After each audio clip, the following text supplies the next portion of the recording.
토트넘 대 맨시티 결전의 날이 왔습니다.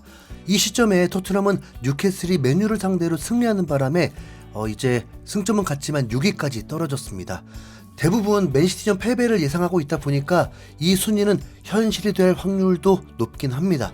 그런데 전 시즌에 토트넘이 맨시티에 승리할 확률을 9%라고 볼 때도 있었는데요. 이번 시즌 옵타에서는 12.6%라고 분석했습니다. 무승부까지 보면 패배하지 않을 확률이 30% 정도 됩니다. 이건 현재 토트넘을 매우 높이 평가하는 거라고 봐도 됩니다. 왜냐하면 토트넘은 현재 11명이 부상자 명단에 올라있기 때문입니다. 그것도 팀에서 아주 중요한 선수들이죠. 거기다 로메로는 맨시티전까지 출전할 수 없습니다. 그런데도 맨시티를 상대로 이전보다는 높은 평가를 했다는 거죠. 그리고 엔지 감독은 이 경기 전 인터뷰에서 오히려 맨시티를 상대하는 것을 기대하고 있었습니다. 승리할 수 있다는 기대감보다 과연 최상급의 맨시티를 지금의 토트넘이 붙어서 어떤 경기력을 보여줄지에 대한 기대였습니다. 왜냐하면 엔지 감독은 장기적으로 팀을 바꿔놓기 원하고 그러기 위해선 성적보다 더 중요한 건 경기력이 가장 중요하다고 생각하기 때문입니다. 아스톤 빌라도 충분히 강한데 그 팀을 상대로 매우 좋은 경기력이라고 평가했고 5골, 6골도 넣을 수 있었다고 했습니다. 반면에 울버햄튼전은 패배도 그렇지만 경기력 자체가 좋지 않아서 실망스럽다고 했습니다. 엔지 감독은 승패와 상관없이 오로지 경기력으로 평가하고 싶다고 한 것입니다. 이 부분이 팬들의 기대와 좀 다를 수도 있습니다. 분명 성적 자체가 13경기 8승 2무 3패고 상위권 팀들과 승점차가 매우 좁기 때문에 여전히 기회가 있으니까 승리만을 바라겠지만 전문가들도 엔지 감독도 어차피 맨시티는 모든 공격수가 잘하기 때문에 수비적으로 한다고 해도 뚫어낼 수 있는 팀이라면서 엔지 감독은 소신대로 갈 것을 먼저 선전포고했습니다. 그런데 궁금한 게 있죠. 전술은 같은데 선수 기용은 달라질 수 있을 것인가?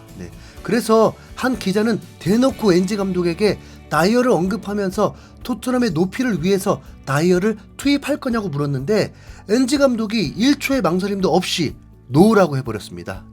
다이어 같은 선수는 필요 없다는 감정적인 표현은 아니었지만 확실히 엔지 감독의 전술에 다이어는 맞지 않는다고 결론을 내린 듯 보였고 어차피 맨시티 공격수들은 팀으로서 버텨야 하고 막아야 하기 때문에 아스톤 빌라전 수비 라인을 유지하겠다고 전했습니다. 그리고 한 가지 더 알게 된 소식은 사르도 부상으로 이탈하게 되었다는 것입니다. 풋볼 런던에서는 예상 라인업으로 중원의 로셀소, 비수마, 사르를 예상하고 클루셉스키, 존슨, 손흥민을 예상을 했는데 글쎄요, 사르 부상이라고 엔지 감독이 얘기를 했고 인저리 뉴스에서도 25%로 출전 불가 확실합니다. 아무래도 풋볼 런던에서 업데이트가 되지 않은 듯 보입니다. 그러면 엔지 감독이 같은 전술로 나간다고 했을 때 라인업의 변화는 스킵과 브리안 힐의 출전 여부입니다. 하지만 스킵은 변수가 생기지 않는 이상 그동안 활용도가 크지 않았기 때문에 힐이 선발될 것으로 보입니다. 아스톤 빌라전을 통해서 힐의 플레이를 봤을 때는 다시는 출전이 불가할 듯한 경기력이었지만 영국의 팀토크에서는 축구 전문가 앨런 허튼이 힐이 좋은 패스를 시도할 수 있고 창의적인 선수를 찾는다면 힐이 좋은 선택지가 될 수 있다고 했고 아스톤 빌라 한 경기로 평가하는 것은 너무 가혹하다면서 그에게 기회가 주어진다고 했습니다. 또한 호이베르도 있긴 하죠. 하지만 확실히 벤탄쿠르 다음 호이베르가 들어왔을 때 토트넘이 확실히 제대로 풀어지지 않았고 벤탄쿠르 대신 비수마가 돌아오고 엔지 감독은 인터뷰에서 비수마가 토트넘에서 굉장히 중요한 선수라고 한 만큼 그렇다면 아스톤 빌라전 라인업이 가장 유력합니다. 비카리오 골키퍼, 포로, 에메르송, 벤 데이비스, 우도기, 비수마, 클루셉스키, 로셀소, 브리안 힐, 존슨, 손흥민 이렇게가 완성되는 거죠. 호이베르, 스킵을 활용한다는 것 자체가 더 수비적인 느낌이긴 합니다. 그냥 나머진 하늘에 맡겨야 하는 상황이죠. 엔지 감독 인터뷰 때 한 기자는 손흥민의 옵사이드에 대한 질문을 했습니다. 뭔가 조정이 필요하냐고 물었는데 엔지 감독은 손흥민의 타이밍보다 패스 타이밍을 먼저 언급했고 그 패스가 조금만 빨랐다면 경기는 달라졌을 거라면서 손흥민의 플레이는 전혀 문제가 없음을 전했습니다. 거기다 부가적으로 손흥민은 가장 많은 골을 넣고 있고 축구에서 가장 어려운 부분을 해결하고 있다고 했습니다. 아마도 이번 토트넘 맨시티 경기의 키포인트는 바로 이 패스 타이밍일 것입니다. 그리고 그걸 훈련하고 있겠죠. 맨시티는 뒷공간을 그냥 내주는 팀입니다.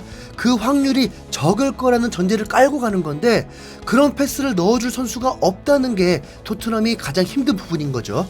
이제 그런 패스를 기대할 수 있는 선수는 포로와 벤 데이비스의 킥력과 우도기가 높은 위치로 올라와서 우당탕탕으로 기회를 만들어주는 것, 그리고 비수마가 탈압박으로 경기에 변화를 주는 것, 존슨의 빠른 침투에 손흥민에게 연결해주는 것 정도입니다.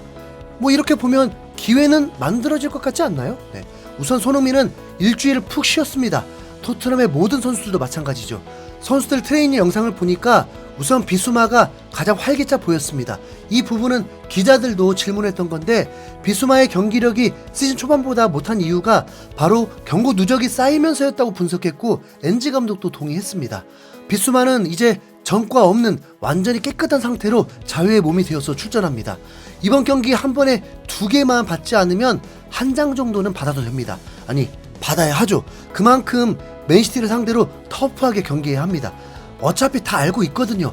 지구상 최강팀 홈경기장에서 어떤 팀이 상대해도 버거운 것이고 그래도 라이프치히가 확실히 희망을 보여줬습니다. 자, 한편 맨시티 경기 전에 선수들의 인터뷰들이 공개되었는데 먼저 페드로 포로의 인터뷰가 있었습니다.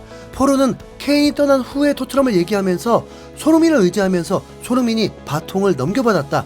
케인이 뮌헨으로 떠난 후로 손흥민은 한 발 더 나아갔다.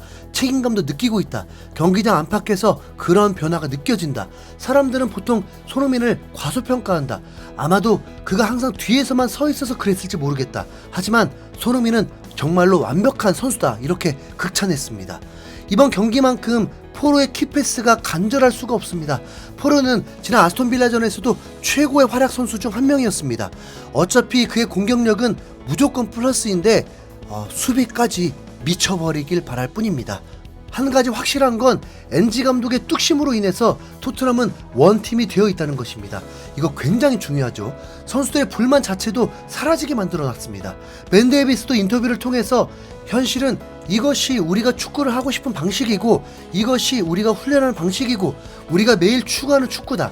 포스테코글루 감독 밑에서 우리가 크게 달라지는 모습은 보지 못할 것이다 라면서 선수들도 지금의 방향성에 만족하고 있다고 말했습니다. 벤 데이비스는 냉정하게 멀티 벤치 자원일 뿐인데 그럼에도 이렇게 얘기한다는 건 팀 분위기가 굉장히 좋다는 것을 의미합니다. 이번 주중 경기에서 김민재가 뮌헨이 폭솔로 인해서 강제 휴식을 당하고 황희찬은 아스날전을 통해서도 공격 포인트를 노렸지만 결과를 만들어내지 못하고 아쉽게 1대2로 패배하고 말았습니다. 이제 주말 경기는 이강인과 손흥민 경기가 남아있는데 토트넘이 맨시티를 만나는 것 자체가 팬들도 좀 풀이 죽어있는 듯합니다. 자, 여러분, 이번 경기 관전 포인트는 경기력입니다. 경기력. 최소한 재미있을 경기니까 일요일에서 월요일 넘어가는 새벽 1시 30분 경기, 조금 힘든 시간대이긴 하지만 함께 응원해 봅시다. 그리고 현장감이 있는 리뷰 준비하도록 하겠습니다. 손흥민, 토트넘 파이팅! 일레 보자! 이상 힘수염고래였습니다. 감사합니다. 아니, 맨체스터에는 폭설 소식 없나?